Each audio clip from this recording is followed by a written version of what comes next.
Hi,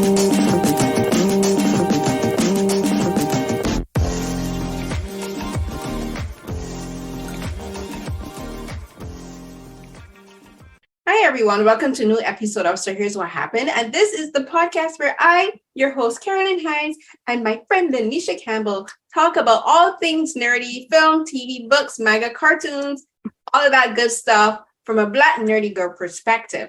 And this is our second episode for 2023. Our first episode will be published for February because we took a bit of a break. Yes. But you can go back and listen to the episode. We talked about a lot of things.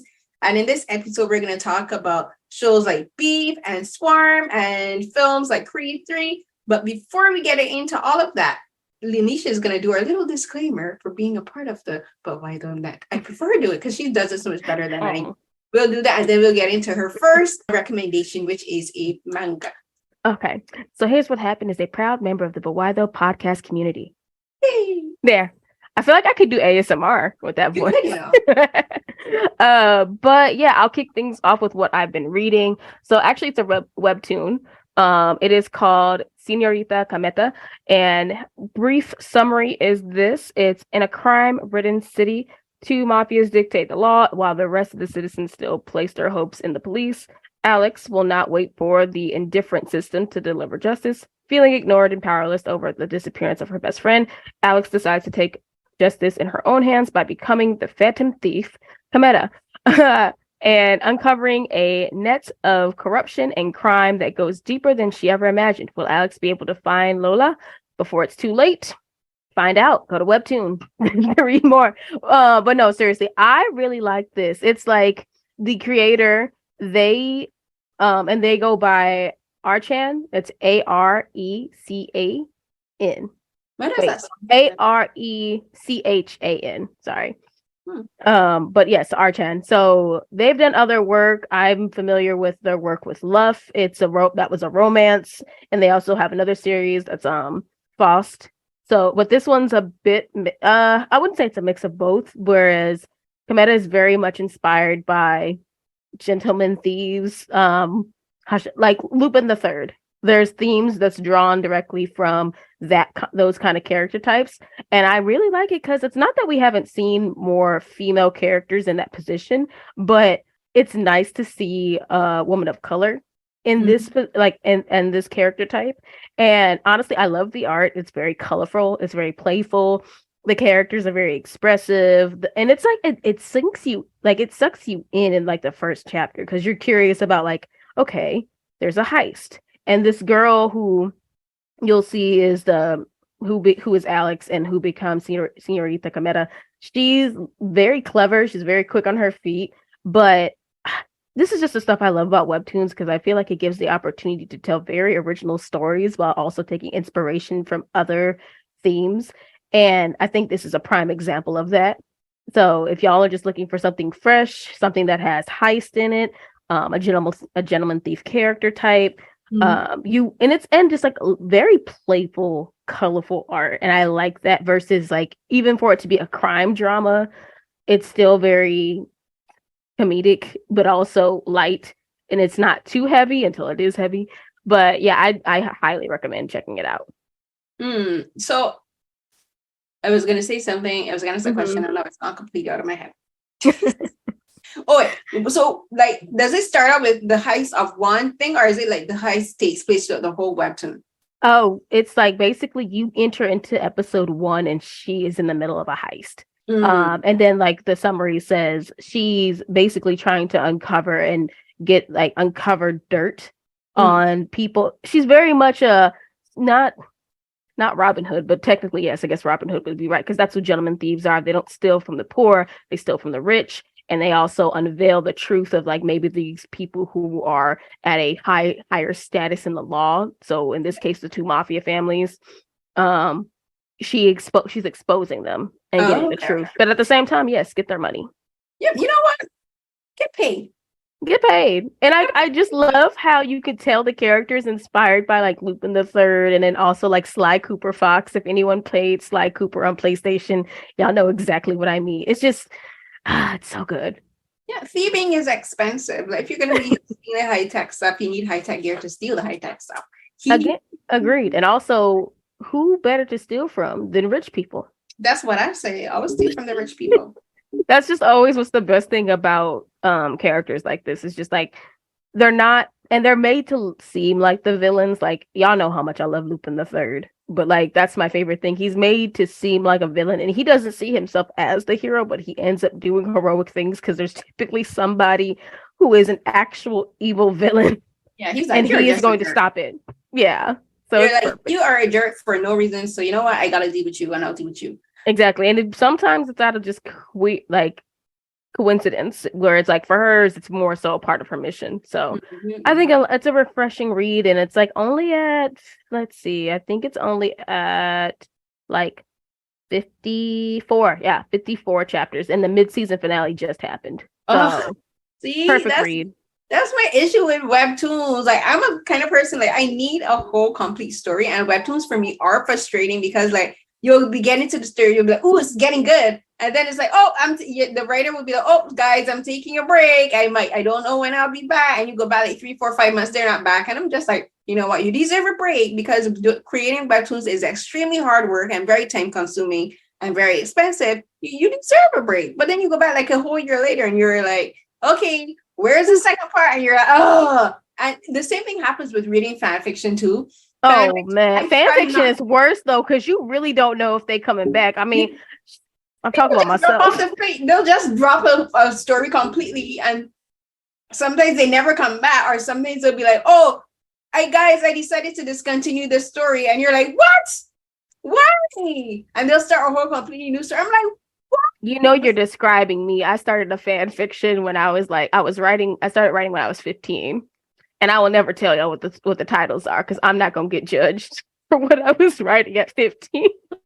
But just know there are 3 stories out there, and it got to the point where like 1,000 people were subscribed to like 2 of them, and they were reading regularly each week. And I would sneak down to my parents' office and like write a chapter once a week. See, then I just stopped.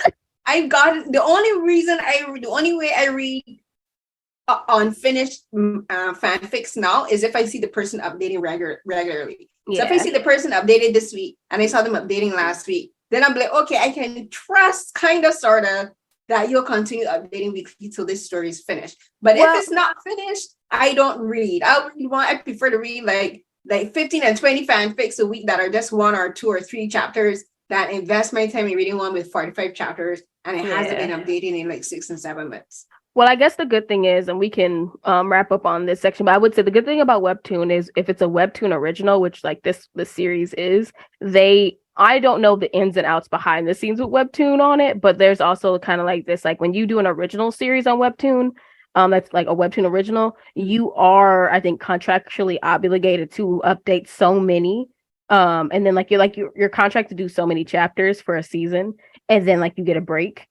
And then like I've seen people who like, I don't know, I mean, some people, if people are familiar with Let's Play and then like other like Midnight and Poppyland, I think some people are familiar with like there's also there could be some legal issues going on where like the creators legally are just like, I'm discontinuing it until the legal issues have been resolved or like agreements have been signed. But I will say the original series, you have a better chance of having a regularly scheduled drop versus, I don't know, there's other like webtoon is anybody's able to submit a webtoon series. So like if you're reading an original series, you're more likely to have like a more security. So less likely Carolyn will be left high and dry randomly. There was one that was so good. I have to go back and see if the person came back from vacation and updated it. But this will now segue into a completed series, which is Beef, the new Netflix. It's called a comedy drama, but I wouldn't even call it a comedy. This is just a straight up drama. Lord. It has comedic elements, and I think that's because it's more like just some of the things the characters say, the way they, like the actors, the way how they deliver the lines is like very funny. But I wouldn't describe it as a comedy. So this is Beef. It was created by Lee Sung-jin, and he's written on shows like Tuka and Birdie and a whole bunch of other shows. So like this is his first original full concept show, and it stars Steven Yeun and Ali Wong as these two people who just randomly not even bump into each other, which is the whole ridiculousness of it. Is like they are like these two people who are severely depressed and filled with so much anger and rage and frustration that just life in general. And the way how they meet is Steven Yeun's character, he's coming out of this Foresters, which I guess is like a supermarket, and like he had a frustrating experience with a cashier, and so he came out and he's backing out his truck. And Ali Wong's character, she's like driving past, so she honked her horn, but she's right to because he would have backed into her if she didn't honk her horn. But then it turned into this whole road rage incident where he's just chasing her through the streets of Calabasas, and they run over this. They drive over this person's front lawn, damaging their flowers. I thought you were going to say drive over this person. No, drive over this person's front lawn and damage their flowers and their flower beds. And that actually, the whole flower bed thing itself ties into the whole story, because like this show turned out into me, if I was to say would be a comedy in a way, would be a comedy of errors. Like everything that could possibly go wrong from these characters' decisions happens. And I think to me, I think the writers, let me find the writing team, because I think the writing team, which it consists of Lee Sung-jin, who is the creator, and he's directed one of the episodes. Also, it was stories written and edited by Jean Kyung Fraser, Marie Hannah Nguyen, Kevin Rosen, Ali Zhu, Carrie Kemper, and a couple other people. This is a story. This is a story where it talks about how things build up over time. You know, like people can become. It talks about two ways people can become very angry people. You know, like one is like if you grow up in a family where you're not allowed to express yourself. You know, if your families encourage you or force you to suppress your emotions. You know, if you feel that you can't please your parents. This is Ali Wong's character, Amy. That's the kind of environment she grew up in. Her parents didn't talk about their problems. She didn't feel encouraged to talk about her. So she grew up into this woman who's, even though she became very successful, she has $1 million company. She has the perfect husband who's a stay-at-home husband and an artist, and like the perfect daughter. She's still very angry and sad because she thinks that she can't talk about her problems, you know, because if she talks about her problems, it's going to spoil this perfect life that she has. You know, she feels that she can't talk to her husband, because the thing with her husband, he frustrated me a lot. And like he would say, okay, what's wrong? Talk to me, baby, talk to me.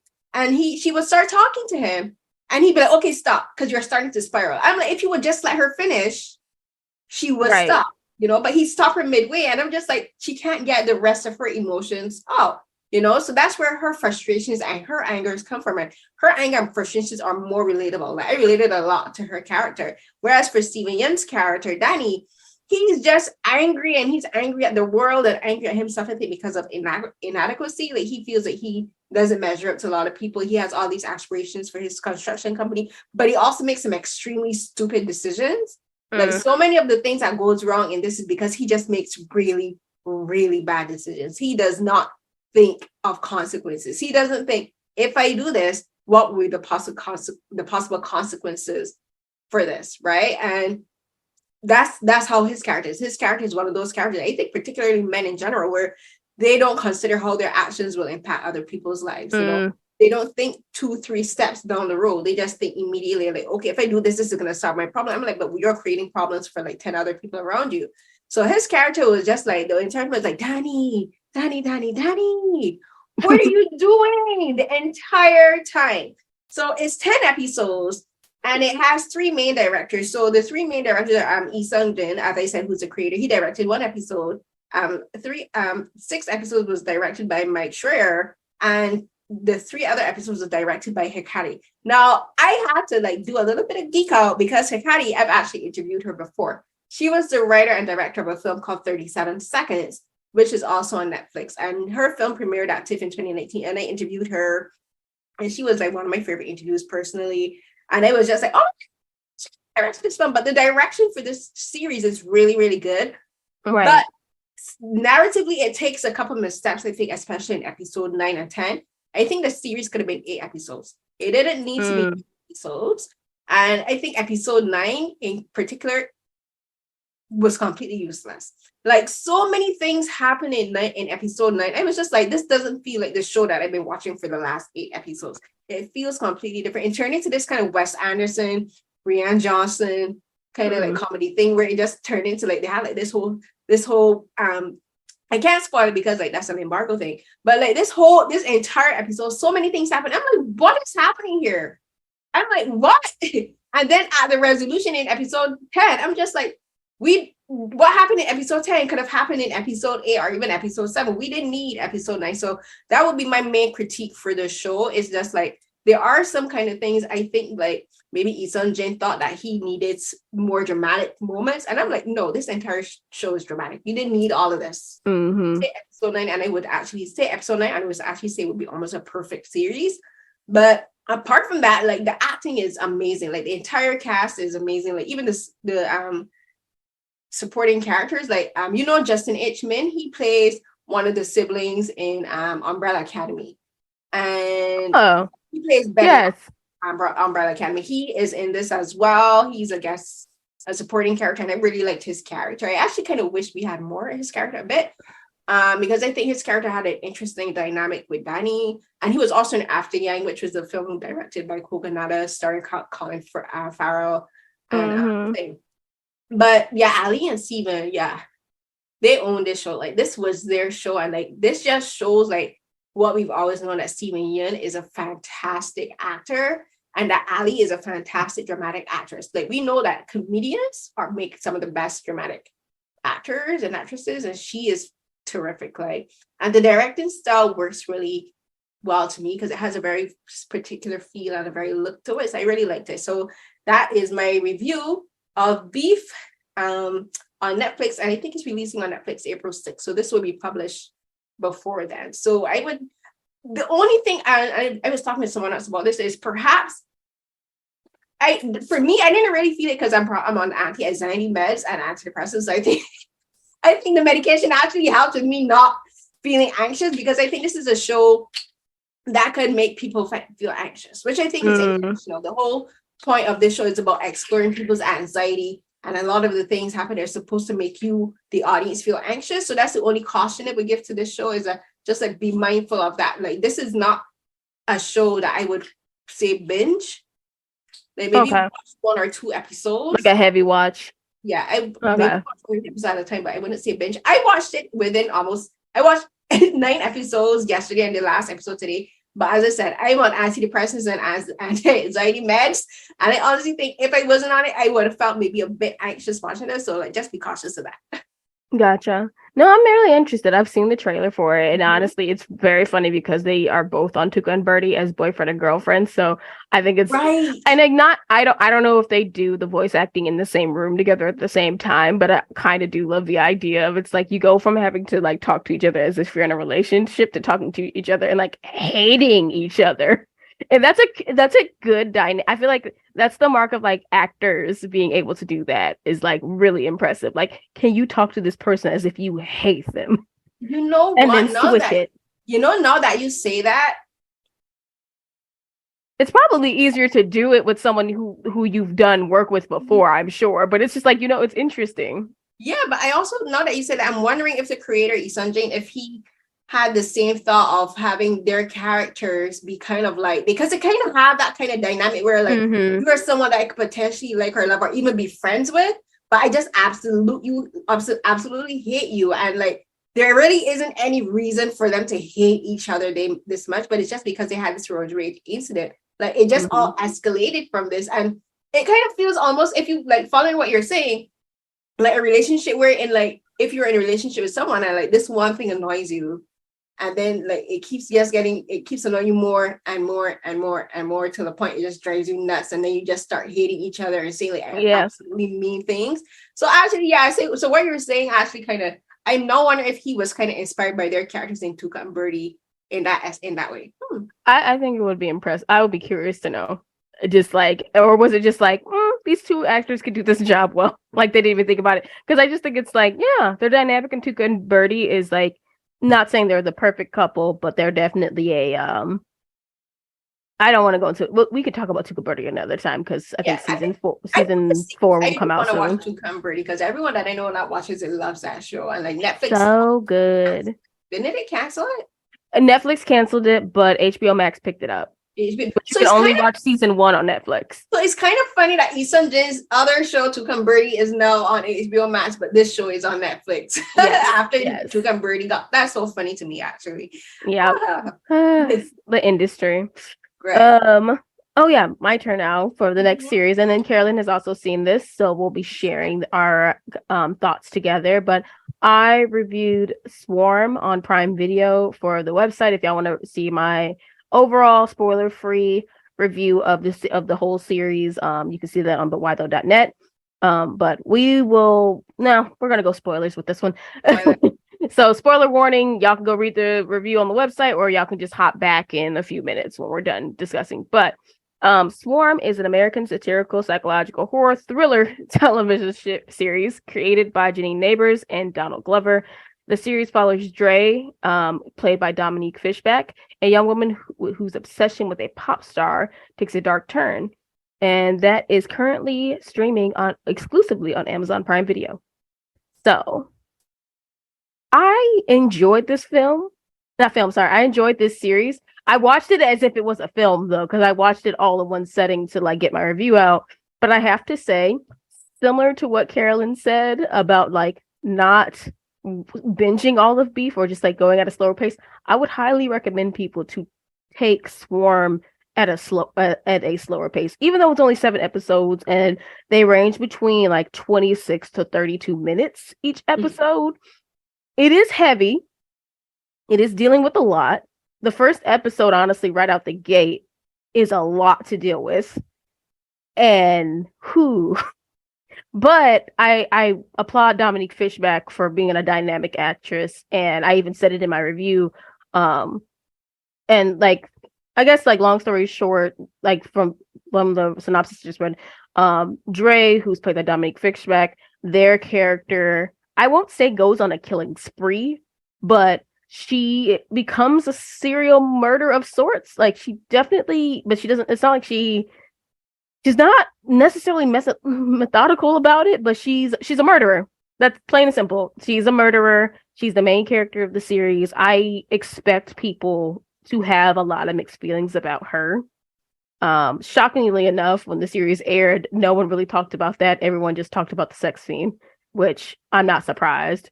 But 4 or 5 minute sex scene, it wasn't even that long.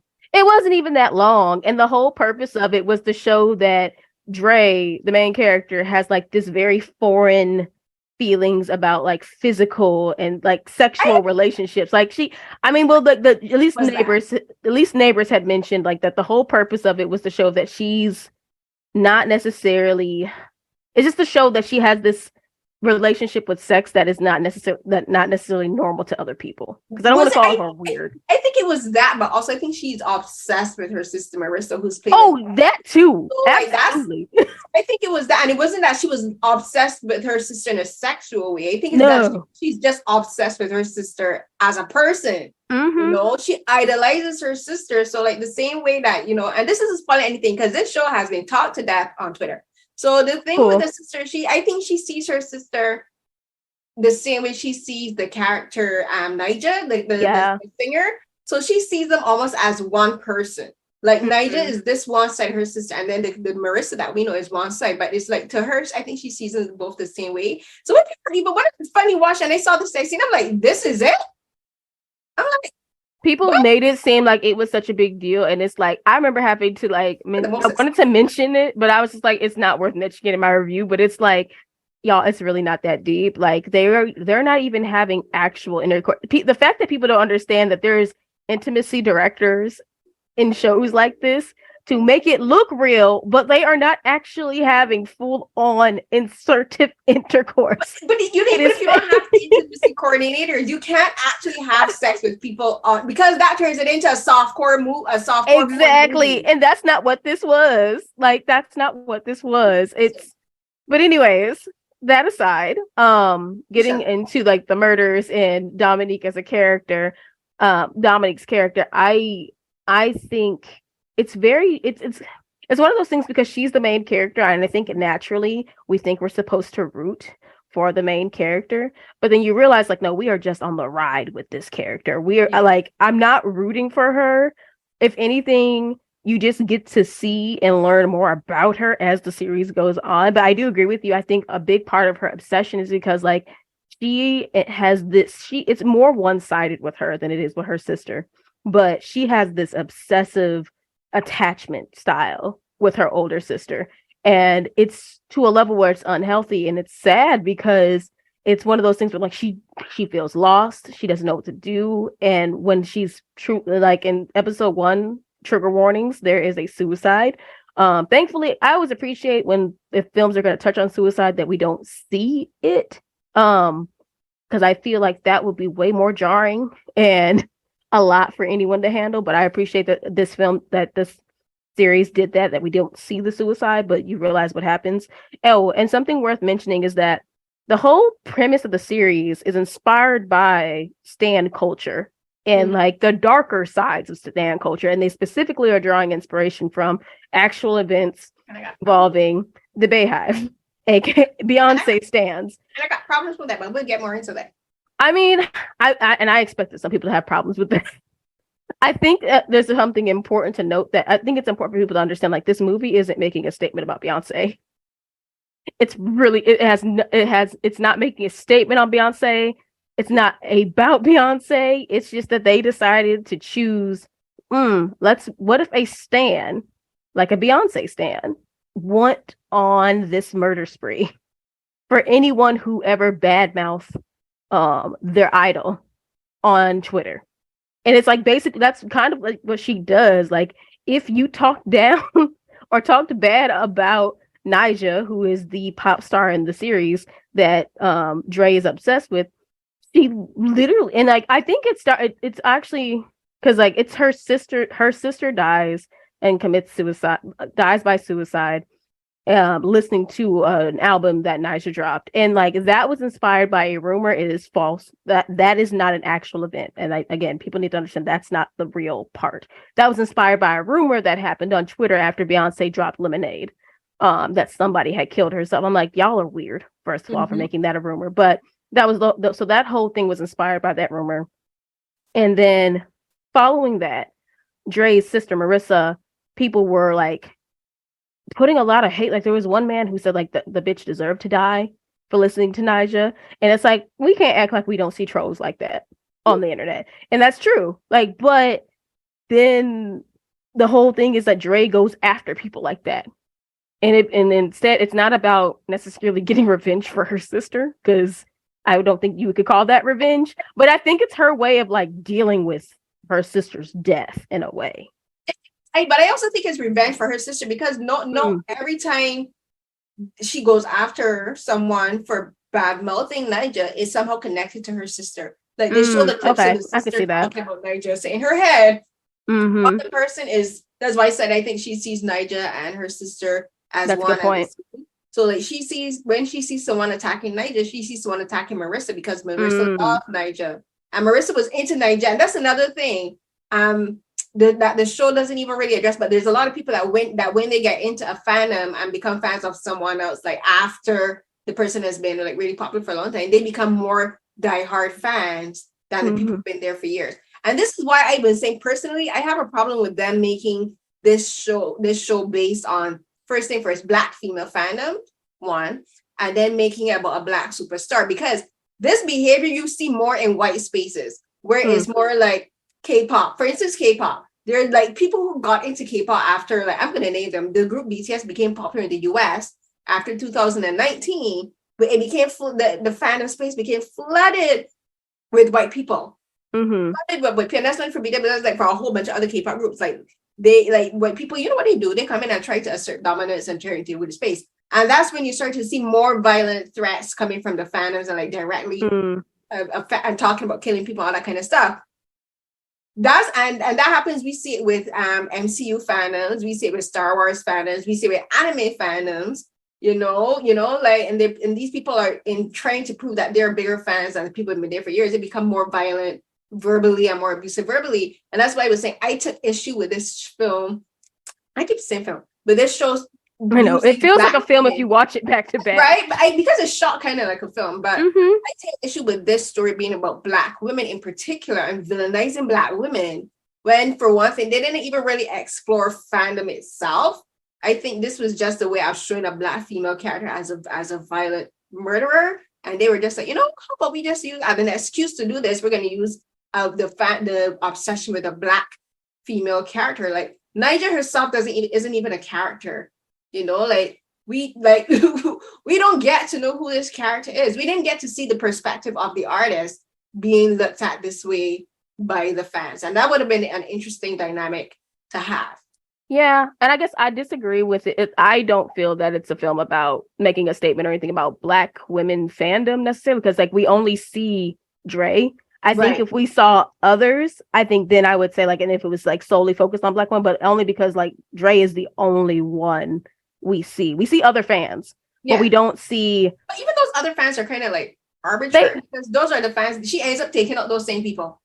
Yeah, well, it's weird. Like, I guess that's my whole thing. It's like, my whole thing is like, I don't feel like it's making a statement about Black women fandom, only because we only see it from Dre's perspective and like Marissa, where it's like Marissa obviously is also, I wouldn't call her a stan because she definitely is not as obsessed.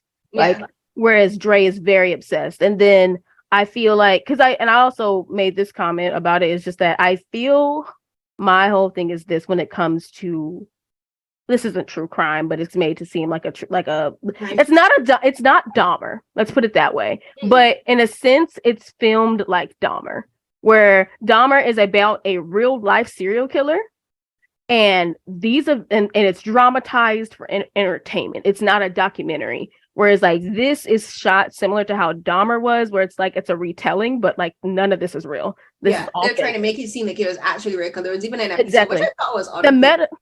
Well, I kind of liked the meta episode, but it was confusing because you're just like, wait, so what I've been watching this series that y'all mentioned in this episode this entire time? I'm just like, Right. And the reason it was kind of confusing because the tone of the episodes is completely different. Because that one, they did it like a mockumentary. And I'm like, why would you do it like a mockumentary? They should have done it the same way where it's almost like a true crime. Not even a true crime, but more like, shows like Mindhunter. If they had made the episode more like a Mindhunter rather than a true crime, it wouldn't have rather than a mockumentary, it wouldn't have felt so completely out of left field, because it just completely threw you. Because I binged this show. I actually binge watched. I watched the first episodes one back to back, and I watched the 7th episode the day after. But so when I was watching, I'm just like, it just came completely out of left field, and the lighting is different. The directing style is different. It's a completely different storyline, and I think it's completely different. Yeah, and I don't know if it's like, is that the point? Like, is it supposed to be different? Is it supposed to not fit? Because it's like, it's one of those confusing things. Like, so wait, what I've been watching is the series that the episode 6 mentioned, but we've been watching. Like, it's kind of, it's just sure.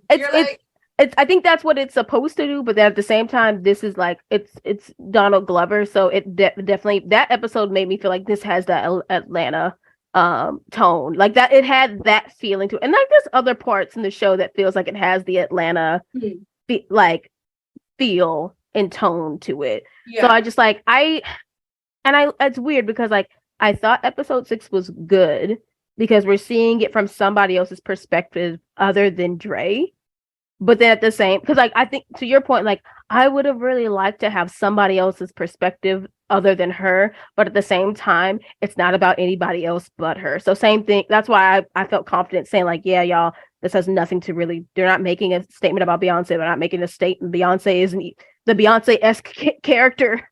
Doesn't even have actual lines because you don't know if episode 7 was completely an old girl's brain.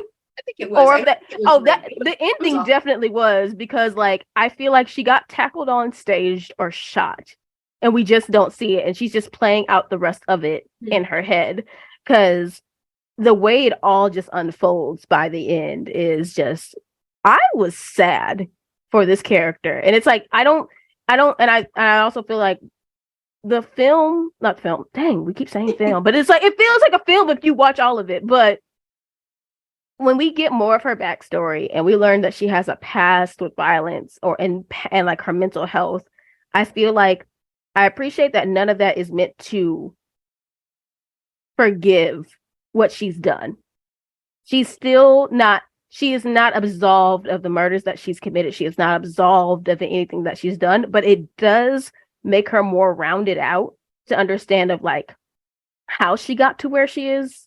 Like at least, and I think that's a good thing that happens with episode 6. It's confusing and the tone is, I think episode 6 helps to round out Dre's character because that's where we get that not bird's eye view, but just that different perspective of her, because everything else we've seen is just people thinking she's weird, or you see the other side where like she's violent and killing, but then you learn about her childhood and her background, even though it's still kind of vague. But and that's my other thing with this, right? Because I had issues with this show, and then I read the interviews with Donald Glover and the other co-creator Janine Neighbor, and this is just my personal feelings. Like I've said this publicly before. Donald Glover does not like Black women. He has made that abundantly clear. He does not like Black women, and in particular does not like dark-skinned Black women.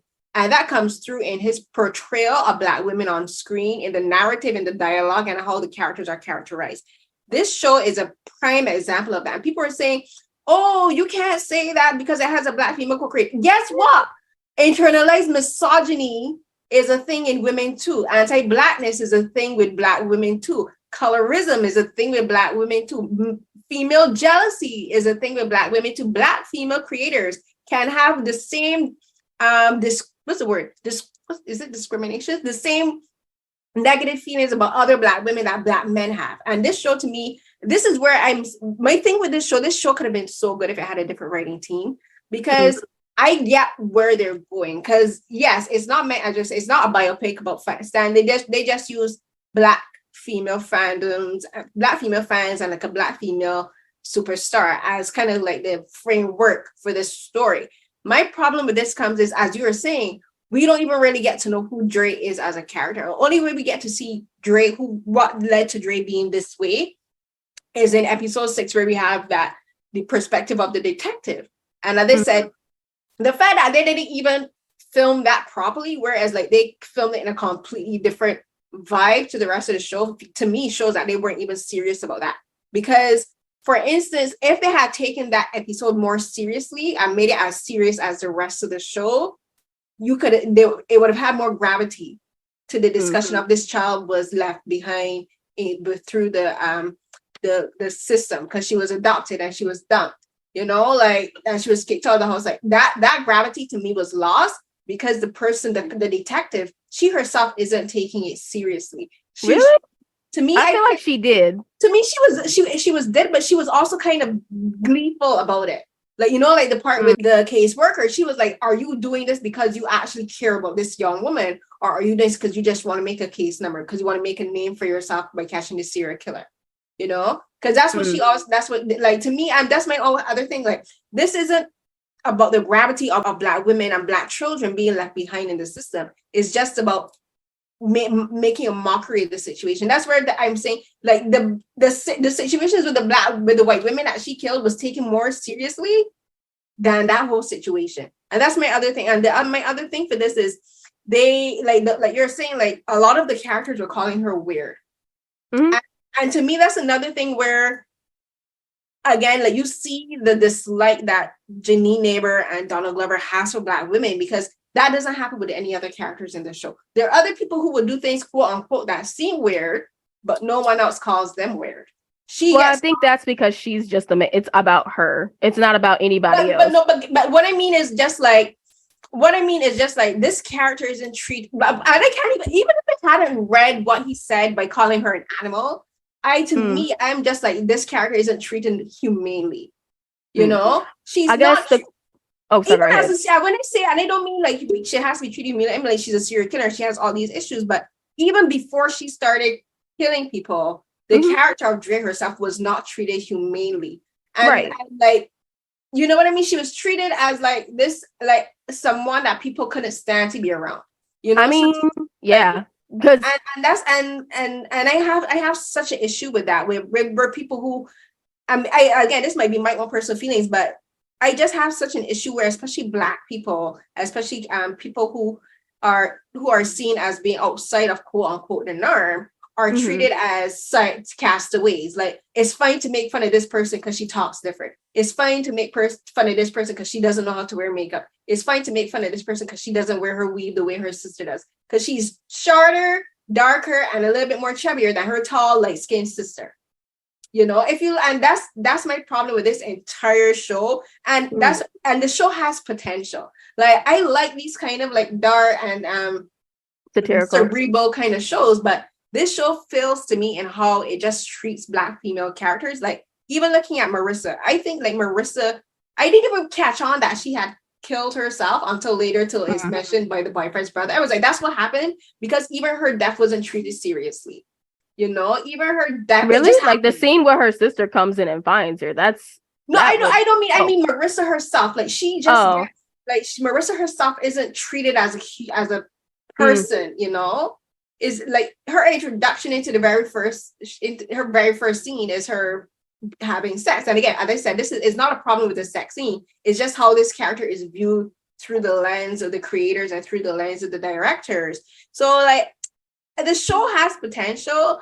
I'm not going to rate it, but I also have issues with how the audience perceived Dre, as people are like, oh my gosh, she's neurodivergent, she's autistic. First, the character was not intended to be neurodivergent. She's not written that way. And that's another issue I have with people. And this is an audience perception, where people think that, again, because someone walks differently, talks differently, dresses differently to quote unquote the norm, they're being coded as autistic, having ADHD, or on the spectrum. That is not right. That's not good. And that's creating so much stigmatization about Black women in particular.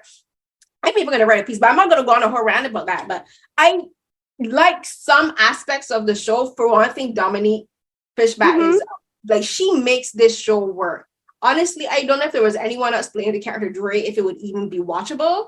Thank you. It would not be watchable if anyone else did it. It makes it watchable because she's such a fantastic actress. Very dynamic. And like, I could have dropped this. I could have honestly dropped this show in episode 1, but I was just like, you know, I want to see where Dominique takes this character. So that's what kept me watching. And I would even say Chloe Bailey has a lot of potential too. She wasn't too bad in her scene.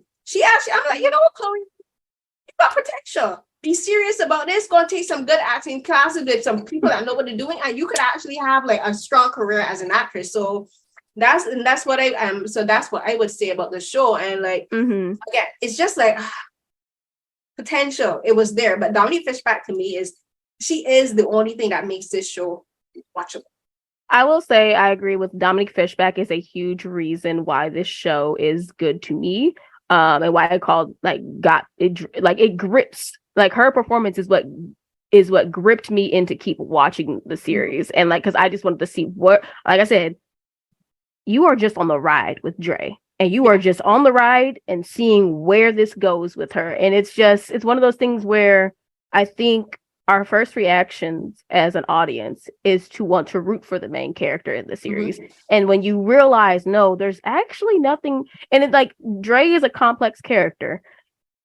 You want to know how she gets there. When you find out how she gets there, it's like, yeah, I feel like you feel for this girl, but that doesn't mean you feel like everything she's done needs to be absolved. And I think that's more of a deeper conversation we can have later, because I actually had the conversation on the flagship podcast, but why the podcast, and we talked about like, people want rounded out villains, but then they're shocked when villains do bad shit. Like, y'all are upset when people do villainous, murderous stuff.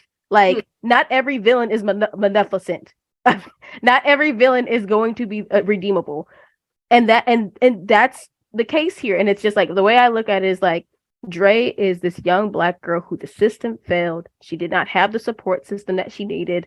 And it shows like how she like just got to where she is. But it wasn't done in like the best of ways. And part of it is like, I don't know if that was supposed to be like, I would be more curious to ask the directors, like, I don't even think that was the reason why she became a killer. Oh, that's no. Another thing. So that's not even connected. So that's another thing. I don't see the reason she became a killer as being connected to her traumatic past. Well, no, and I don't. Sorry. No, go ahead. Yeah. No, and I don't think that's it. I think it's just more so like there are contributing factors that happened in her life, and then like that repeatedly happened, and it's just like, I would be more curious to know more about Dre from that perspective. It's just like, why did you decide to start killing? Why did you? And we can like, I feel like it's on us as the audience, like you said, like, because from what we can see, she held NYJA and her sister on like pedestals, and for her, it's like, oh, my sister's gone. All I had left is NYJA. And I do think the show does a really good job of taking like stan culture and showing like there's a darker side to stan culture, like doxing and threats and all this other stuff. And like this is an extreme lens of what stan culture could be, on an extreme dark lens. Because we know people dox, we know people send death threats, and like over somebody who don't even know you exist. Who don't even know you. These people put on a persona, and I can speak because I've been doxxed, I've had death threats and all kind of thing. So I'm always just like, why are you threatening me on social media for somebody who don't know you, who don't even know that you exist? Like I love Beyonce, but I'm not about to kill nobody for Beyonce. But it's like it's a joke. Right, because it's even like, what was it? She-Hulk, there was the joke where she told Megan Thee Stallion, like, I would kill for you, Megan Thee Stallion. And like, yeah, that's a stan joke when people say that. But then it's like, what if there's people who took that seriously? Who would? Yeah. And I guess like just the last thing I want to add, because you had mentioned it, like I do agree. I don't like the assumptions people made about Dre being on the spectrum, or that like she was neurodivergent, because like I'm of the mind where like I think that's the kind of stuff that needs to be confirmed before you just label a character as that, because it does a disservice to people who are part of that community, where it's like I think the whole point was that Dre was just supposed to be awkward as hell. I cringe. Yes, some people are just naturally awkward and it has nothing to do with neurodivergence. Exactly. She made me cringe. Like it's clear she doesn't like necessarily know how to interact with people on a social level, or she doesn't want to. And I think to me, but that's another thing where I said to me with the scene, the whole episode 6, where it wasn't taken seriously enough, where like they didn't give enough foundation to X. I'm like, okay, they're trying to say, yes, Dre was a part of the system. That's how she met Marissa. Like she was her adopted sister, and they became close. And they're like, okay, so that's how she and Marissa formed a close bond, because once she was get to the house, she and Marissa joined together and they started to live together, and Marissa became kind of her crutch, and like she was depending on Marissa. Oh, absolutely. The attachment style was devastating. Exactly. But they didn't really, and I think it's implied that the reason, but that it's not even implied, because Donald Glover again said it straight up in the interview. The reason that Dre kills is because she's an animal. He doesn't see her as a human being. So like animals kill because that's instinctual thing. Which it doesn't make sense to say that. They don't even want to boil it down to maybe she's a sociopath. That's not even the reason for Dre killing people. She just kills people because she's an animal in the eyes of the creators. And that's another thing. Like we're really trying to rationalize and make more of this than it is. But I think the reason we could say, okay, she's a sociopath. She's like, she came from a broken home. It really, and that's not it. What led to Dre killing is because the creator says she's an animal. She's doesn't have any humanity about her. They called her a dog, and therefore that's the reason she kills. And that's why she eats after she kills, because that's what animals do. Especially predators, after they kill their prey, they feast on their prey. But she's not a cannibal, so she's not going to eat the people, but she's going to eat the food they have in their pantries. Yeah, you know what? Interesting thought. Because I just watched You season whatever, I can't remember, but they touched on this, how some people You on Netflix. I haven't seen it. And they touched on like how like one of these characters that they thought the celebrity that they were stalking was communicating to them through the television. And that's a thing, like that's a form of mental illness where people think that's a form of schizophrenia. Exactly. Now I would say this. If that was something that was confirmed, if they said that Dre was schizophrenic, and that coupled with her obsession for NYJA and the death of her sister, and she felt like NYJA wanted her to kill people, I feel like that would have been better motivation than just calling her an animal. And that was my whole thing, because I'm like, one of the problems I had was just like, I just don't understand the method to her killing, because she killed and we don't know if she's killed more people, but it's clear that she probably has, because she's driving a car with blood in it. And driving all of these big cars and got all these credit cards. I was wondering, because somebody had to even point it out to me, because I'm like, where the hell is she getting all this money? Where's she getting all these cars? And then somebody was like, she's using the credit cards of people that she's killed. So clearly she's been killing way more people than we know. And we don't even know if it's like, again, there's no method the logical like reasoning necessarily, because like we're just like you said, Donald Glover said she's an animal. And that's like, that is a problem for me, because I'm like, I feel like it would have been nice to have more reasoning why she's doing this versus just calling her like, oh, she's an animal who's upset. Yes, I get way more backstory than Dre does. Yeah. No, that's true. That's true. And that's why I was saying the show has potential, but the biggest fault with the show itself is the creators. The creators are the biggest issue, and they're the ones who wrote all the episodes. So like, yeah.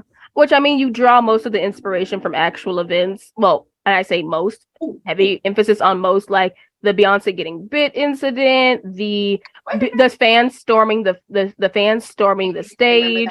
There is also like, there's even the elevator fight. Like, there's all these things that's drawn, like inspiration is drawn from, that are actual events that happened.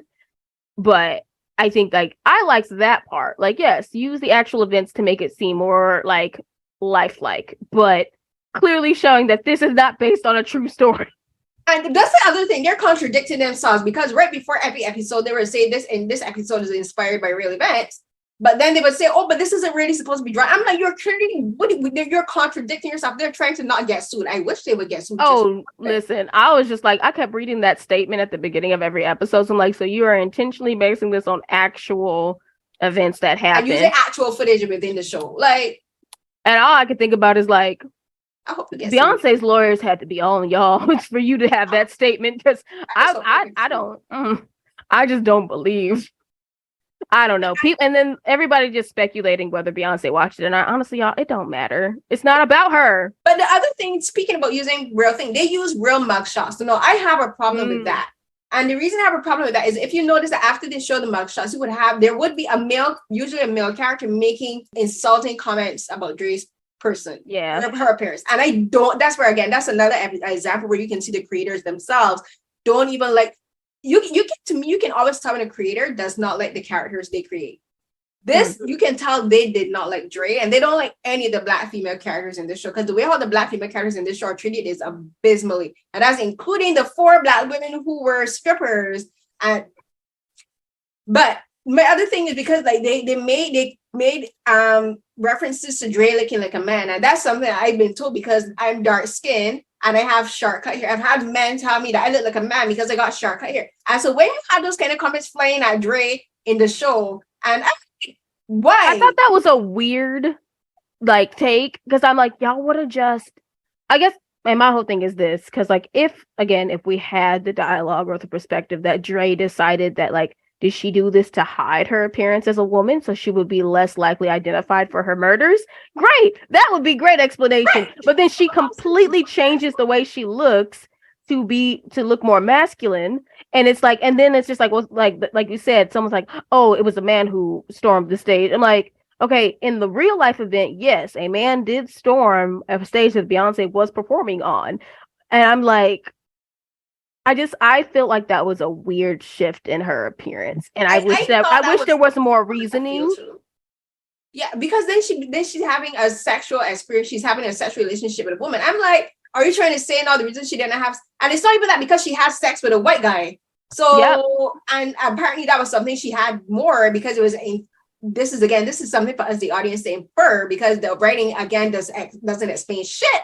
We're supposed to assume that she turns into a femme fatale at night and goes to clubs and hooks up with guys. Thanks to not do the power of NaNySha, she was turned to that scene was is that supposed to be like a callback to Sasha Fierce, to the Sasha Fierce alter? Could be. You know, part of me wants.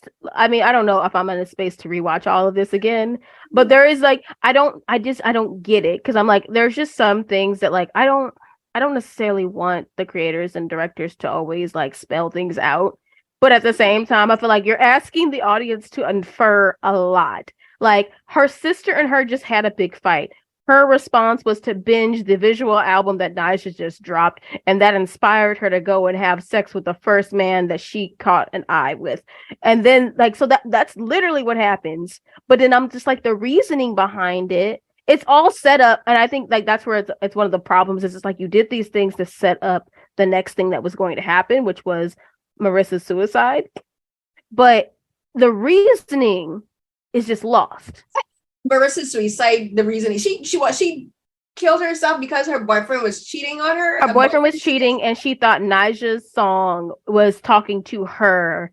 Like Marissa was at a very, very, very low point, and she was depressed because her boyfriend cheated on her. And that part was inspired by the rumor in real life, but that never happened. But the thing is like the way how they even treated depression, like I'm like, yeah. Like it wasn't like, and my thing is like, okay, so she was depressed and the boyfriend cheated on her, but this happened within like what, a weekend? A weekend, and it's like that she's had a history of suicide, she had a suicide attempt. Yeah, based on the scar. But again, like you said, this probably would have been better if we had a little bit more on Marissa as a character. Right, we didn't really get to know because that all happened within the first half an hour of the first episode. I mean, yeah. The first episode, it's all just one episode where you learn about them, and then gone for the rest. At the end of the day, I think it's an interesting, dark, satirical take on stan culture, and it's a wild, twisted wild ride. But I do think there's some things where it's just like, I think you're asking too much of the audience to infer, because then you're just like, I'm confused and I'm lost. Yep. So I guess I welcome people to just go along with the wild ride. That's the best way to take it in. Just watch it for Dominique. Dominique, yes, that part too. Dominique is amazing. And last thing I will say on this is, I think Dominique deserves all the flowers for a role like this. Her white counterparts, specifically white male actors in the industry, are always applauded for playing serial killers, and like how method they went, how dark they went, and I'm not saying that the performances wasn't great. I just feel like I don't want it to be taken away, because I know there's this shift that some people have felt, like, again, because I feel better about watching a dark psychological horror murder series when it's fictional than when you take something like Dahmer that dramatizes real life people, specifically the victims. That's the thing that I can't, and that's not what this is. So that was a long one.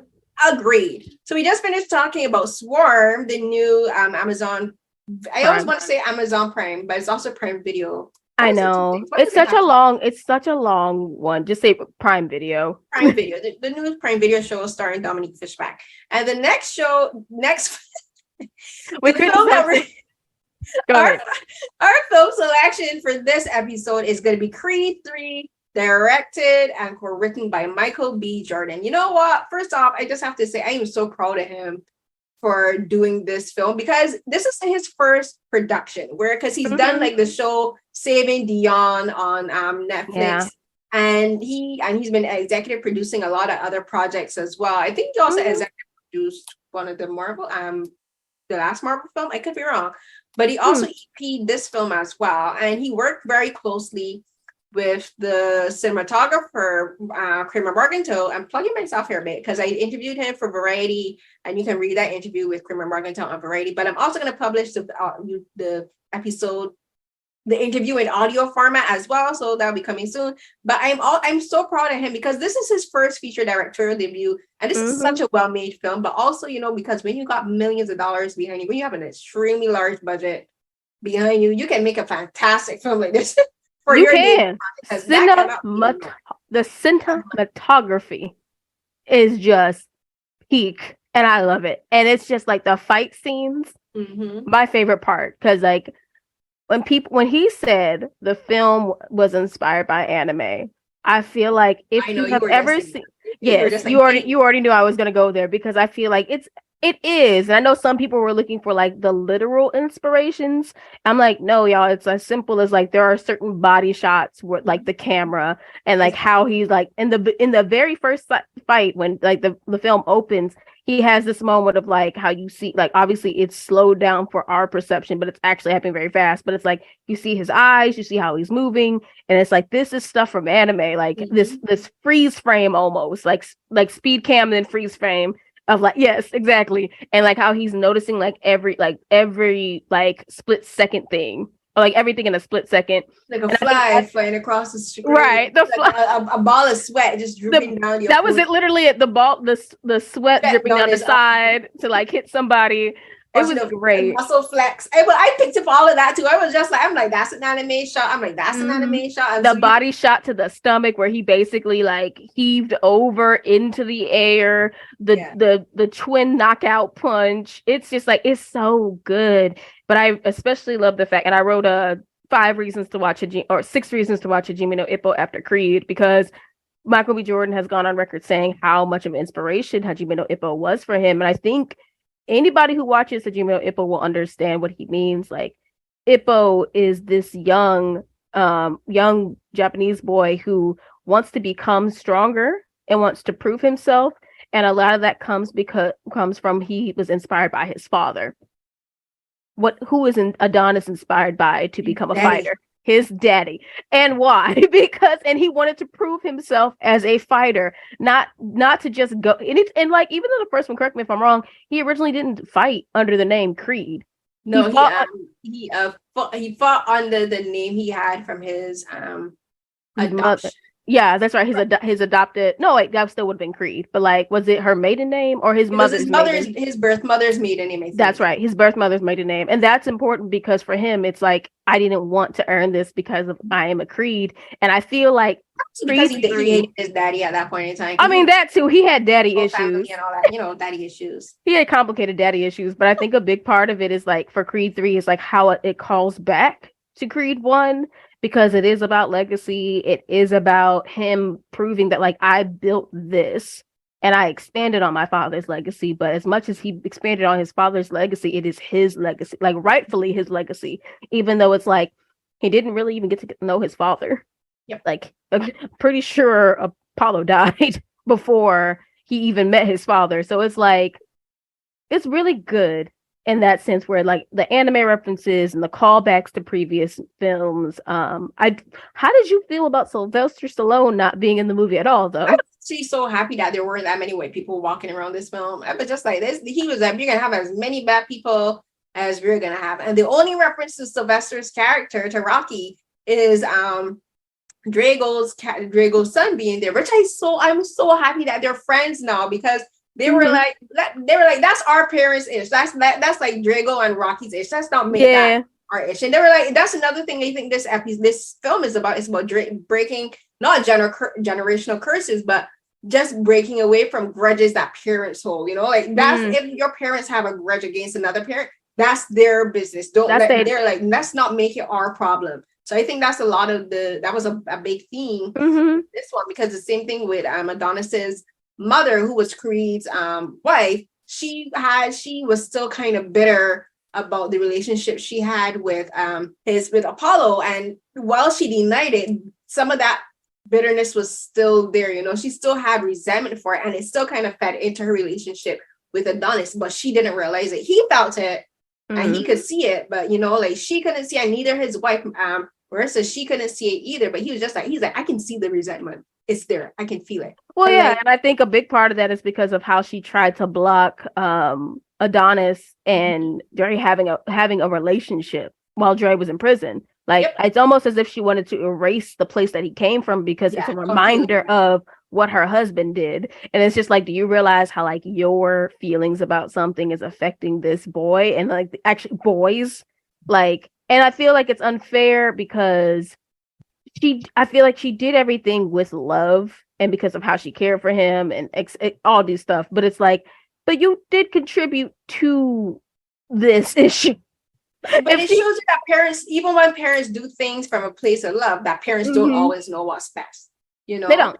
And their parents also don't consider the consequences of their actions, where it may seem like a good idea now. Like, for instance, the character of Dame, who's played by Peters, if she hadn't hid those letters that he wrote to Adonis, that animosity would not have built up over years, because Dame thought he had been betrayed and that he had been abandoned by the one person in his life that he trusted, his brother, his Connor, that was his brother. They were in brother in everything but blood, and he felt that his brother left him to go and live in wealth, and so he had that animosity built up in him. So their friendship would have never broken apart if she hadn't hid those letters. And not only did that affect them, but it also affected Apollo because he lost a brother too. He's coming into this environment, and he's basically like the fighter version of Will's character in Fresh Prince of Bel-Air. If you think pretty much, and I do feel like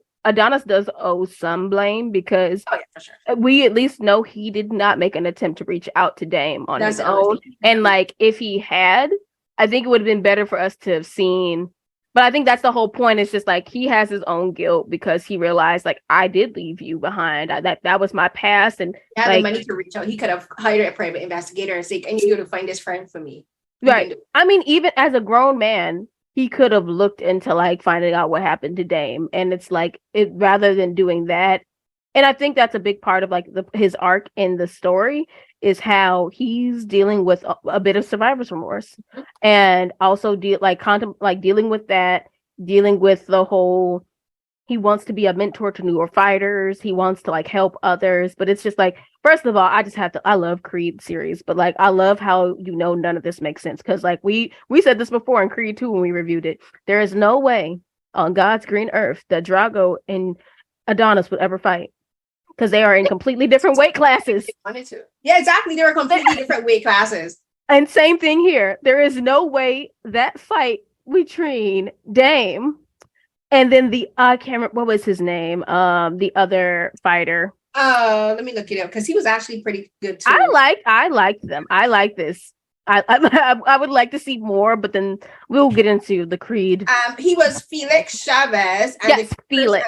And the character who played him is Jose Benavides, and I think he was really good too. I think he's good. I like the idea of him being like the next up and coming. I don't know, like, I guess it would be interesting to see if that's what the Creed series is doing. I know Michael B. Jordan has talked about how he wants to build up the Creed verse, but I actually like to see it. I would like to see Felix. I would like to see a big, like, more perspective on him. Part of me is just like, I'm fine with it not being the Creed verse. Mm-hmm. I'm fine with it just being like, let Felix have, like, let hit that story, follow him. And Michael B. Jordan can play a much minor role in it. And that's only because I don't think we need a Creed 5. And it's more so about him being a trainer. Like, you know what I mean? He doesn't need to be the focus if you want to continue these stories. But it seems weird not to. So long-winded. But my point is, I would be interested to see how they build out, as he calls it, the Creed verse. Mm-hmm. If the point is to bring in, because like the last movie, Creed 3 feels like a solid goodbye. To him, and like for him to retire, for him to not be a fighter anymore, and like it almost gives you hope that like, yes, the next generation of fighters, it's your turn now. But the point I was going to make is there's no reason that fight between Dame and Felix would have ever happened because you never picked unrealistic people. That was the most unrealistic thing about the whole film, because you don't just challenge someone to a championship fight with no professional experience. And you would and all his professional experiences was like over 20 years ago when he was a kid, on top of the fact you should never have someone who was your sparring. That wasn't even official matches. That was just like underground boxing. Well, and that's the thing that I wish they had made clear, because they talked about when they gave a flashback of how he was younger, and that like whole ESPN shot about like, yeah, he was up and coming and this and that, and they thought he was going to be the next one in the league. So there is at least hinting at that, like, okay, people had his eyes on him for going pro. Yeah. But it's like, you also would never, as a manager, have your like the person who is sparring with your title fighter in a title match. You would never do that. Why? Because Dame knows all of his weaknesses. Exactly. And and I'm like, what did you expect to happen? Why were you shocked? Did you really expect Dame to like throw the fight? Did you really expect Dame not to come out like real hard? Like he ain't gonna come out there. The man made it clear from the beginning he has something to prove. That he had a chip on his shoulder. So when Adonis was surprised, he's like, "Oh my God, you planned this from the beginning." I'm like, "Hell yeah, of course." The man planned this shit. Of course he did. I mean, like, I think the whole plot to take out Drago was hilarious, because I'm just like, Drago can take on those guys no problem. I'm just not. That was like the part that got me. How did those guys get in there? That part. How did they get in there? Because it was like one or two, like three. The only person who would have had an invitation is Dame. and he ain't got the power to invite other people. So how them guys roll up in there with a baton metal with weapons? Like, how did he know about all this stuff is going to happen? Like, it's some of this is just like, we're like, yes, Creed feels like an anime because this is ridiculous. Because this is the only happening for because reasons. It is the most anime, non-anime thing to have ever happened. Is this moment? Is the logic that led us to Dame and Adonis fighting in the ring, which I will say I'm fine with it. But when it comes to Rocky and Creed movies, you just accept it. You accept reality for what it is and logic for what it is. But yeah, getting on to, I guess, performances, I really feel like Jonathan Majors held his own against Michael B. Jordan as a supporting character. He did. And I was impressed with his work in the film. I do think, though, my thing that I like the most is that even though she's in a supporting role, I think Tessa Thompson made a very impactful performance in the film. And especially on because I feel like, and you tell me how you feel about this, I wish the film went a little further on the Black men mental health tone. Like, I feel like it was going there, but it felt like, yes, Adonis needs someone to talk to and to open up to. Please show us a scene with him with a therapist or going to therapy. Because I agree with you, because they were both going to therapy, but he was going to couples therapy with Bianca, which makes sense because they that's just healthy for couples, right? But yeah, I agree with you. Like, just exploring, like, if we have seen maybe a couple scenes, at least one scene with him going to a therapist by himself to talk about the shift of being a professional boxer to being retired, because that's how the film starts. So like, he starts out retired, like after he had that game in that fight in South Africa, he was like, I'm going to retire on the top, which is the best way to go out. So I wish they had explored that a bit more. But another thing that I wish I just wish we had this a bit more time with Bianca, because I like how they explored her disability and losing her hearing, and how she spoke about being afraid. She's not afraid of losing her hearing, but she's just afraid of not being able to be a singer the way she once was, like she's afraid of she has to adjust to having people sing her music now instead of singing her music herself. And I think that's something they did really, really well, was showing how, like, they're not talking about her disability as being this terrible thing to happen to her. They're just like, it's a fact of life. She's going there, and she knows she's going to eventually lose all of her hearing, and that's treated very matter of factly. But they're saying, but this is how it's going to affect her professional life and her personal life. It's like, singing for her is an emotional outlet, and she's like, I love singing and I love writing music and I love producing music, but it does hurt that no other people are singing my words, and that's something. And I just wish we had a bit more discussion about that.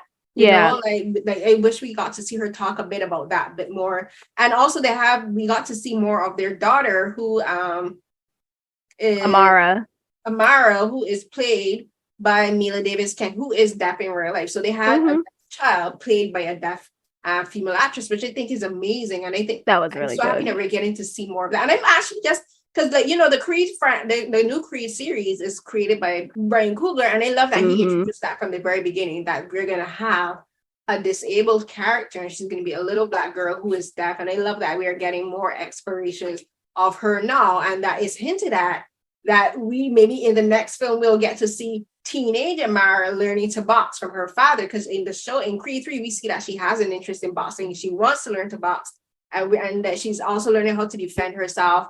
And Adonis is like, listen, if people are gonna pick on my child, like, she gotta learn how to defend herself. And I'm like, yeah, bullies need to get punched, point blank. I don't, like, people might not agree with that, but me, I'm like, need to get punched. Bully, I agree, because first of all, it's like, and he's looking at it from a like, I want to give my child the tools to defend herself, and I know she's safe when I can't protect her, which I think is a very Black parent response. Whereas, like, Bianca also has the other response of just like, I don't want her to go to violence first. Yeah, but what is she supposed to do? Talking will only get you so far. Like, you can't fix things with a bully sometimes. Listen, honestly, I don't know if I've ever mentioned this, but I used to be bullied in school, and that's where I can develop what I call my 3 strikes rule. I will tell you to stop harassing me 3 times. If on the 3rd time and you have not stopped, all bets are off, and they're gonna go and start throwing hands. If you can't throw hands, I will throw shoes, I will throw books, I will throw legit. I'm short, I'm small, I know my limitations. I will take whatever up. I mean, true. Yeah, and I think that whole scene was meant to like show that the differing parent styles Yeah. and like how they view it all. But I do like that that the whole bonding moment between him and Amara was Mm-hmm. very cute, like him showing her like the movements on how to punch and like how she should breathe and how she should position herself. And it's like it just feels their relationship felt very natural. And I Yes. like that. And I also like that it's not like it could have been so easy to make Tessa Thompson's character is just like such a discarded thing.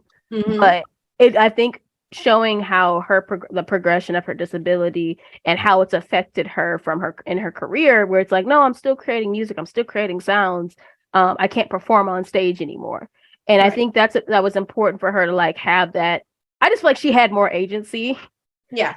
And I like that. And I mean, not to say that she hasn't had agency in the previous films. I just think in films like this, and I know Cinderella Man is so old, but I'm just trying to think of other boxing films. I know that's a deep cut. I guess like even Adrian in the Rocky movies, like she was Never a really motive. so she was just like Thank you. Adrian.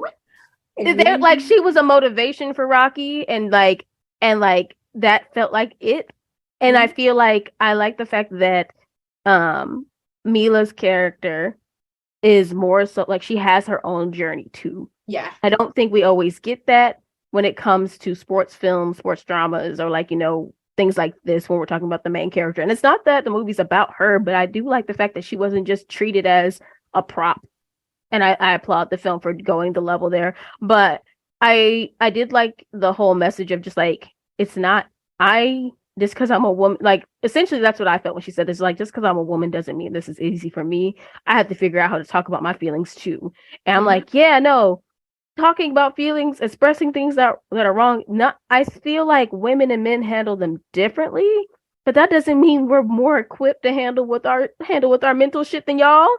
Like, Exactly. we have to do the work. And that women that ain't gonna get physical when they get bullied too, which I think is what we're trying to show with Amara, where like because and I think another thing that that Bianca had to come to the realization, the reason that Adonis was so willing and so immediately thought about helping Amara learn to physically defend herself against physical attacks, because that little boy wasn't only just saying hurtful things, he was throwing things at her. Come on.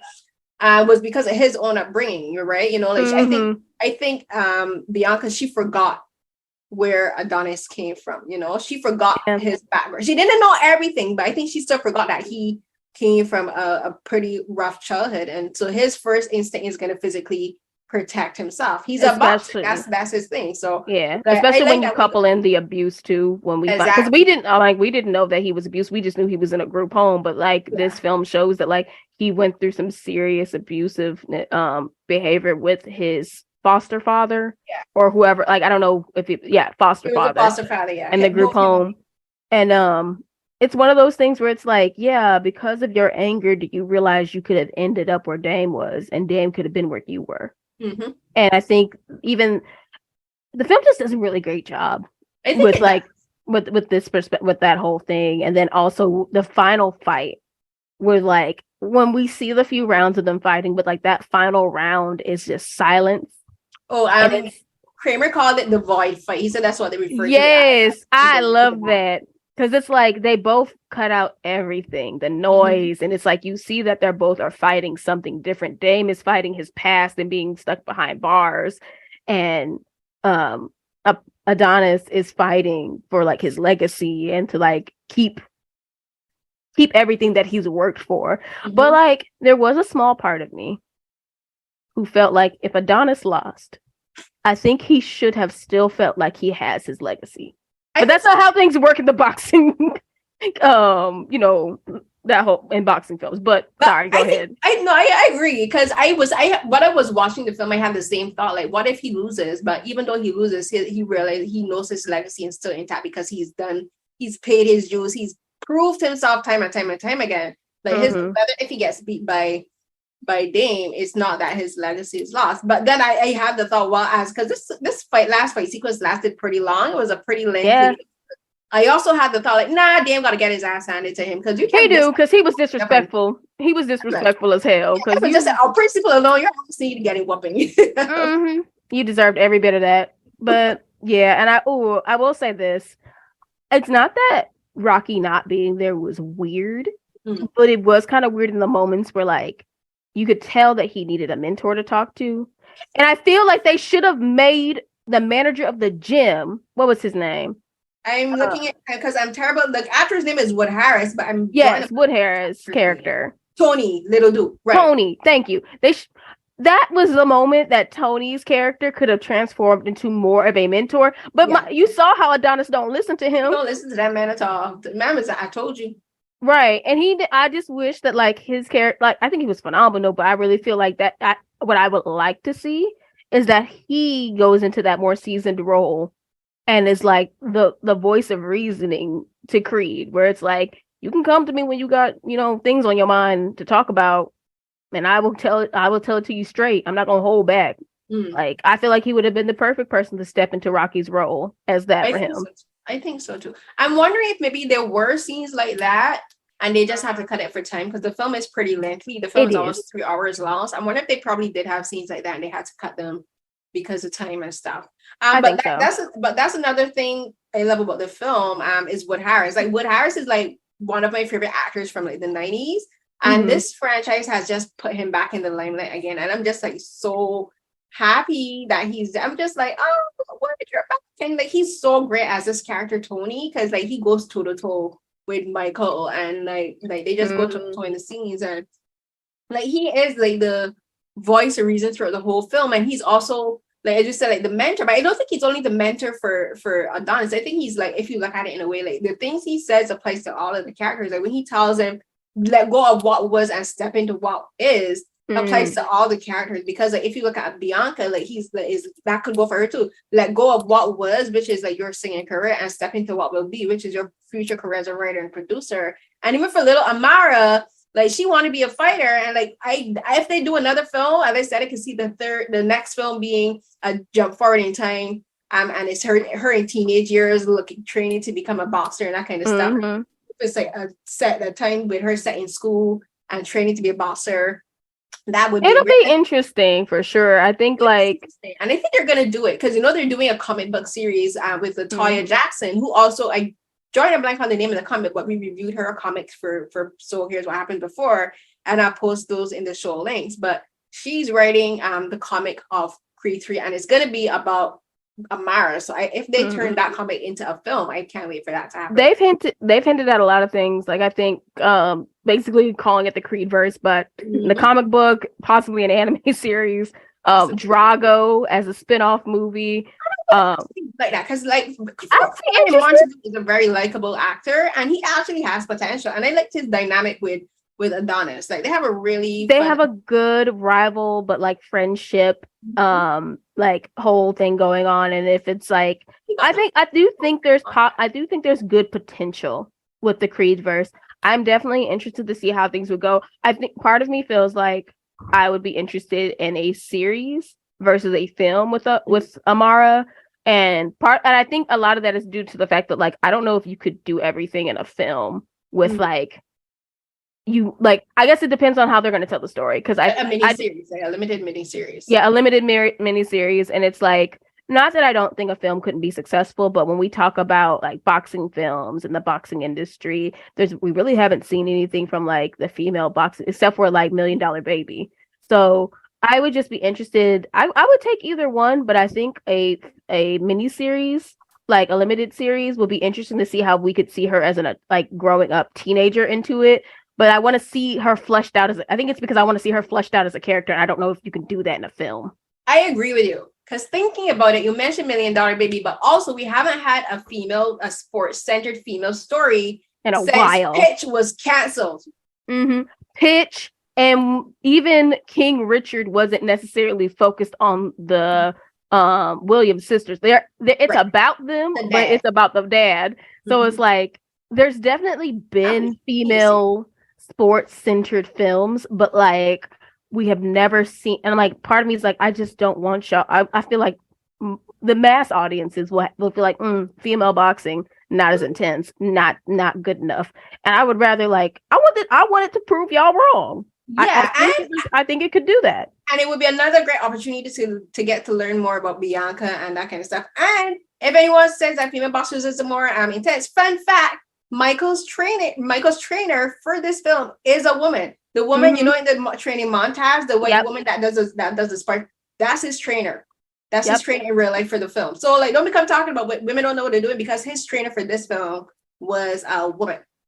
Exactly. So I think there's a lot of great potential. So we'll just have to wait and see what actually comes about. But I would like to see Amara, like the young actress, like definitely take up the role again. So we shall see. But with that, let's go ahead and wrap things up. Yeah. And I guess as usual, y'all can find me on Instagram, TikTok, and Twitter at Neysha Plays. That's at NEYSHAPLAYS. I promise I'm trying to be more active on Twitter, but like I stopped being on there for a while just because I realized my scalp felt moisturized. I wasn't yelling at people. But anyways, yeah, I'm on the socials. Y'all can follow me, talk to me, and Carolyn. So Carolyn, tell them where you are at. I'm gonna make my spiel very short this time. Just go to my Twitter, Instagram, and my new TikTok with the same hashtag, same handle at CarrieCNH. So that's CRIECNH. Well, you can go to my R3 page. That's AUTHORY.com/Carolyn Hines. That's HIND as in David S. And you can find links to all of my writing, to my YouTube channel, to the podcast. So you can find links to So Here's What Happened, Carolyn Talks, and Beyond the Romance. My Asian Drama podcast, which is temporarily on hiatus, but I will come back at the end of April, possibly. I have a surprise for you. I might not be in Canada when we record for our next episode. Hey, so look out for that. So until the next episode of So Here's What Happened, everyone, stay safe. Bye. Bye.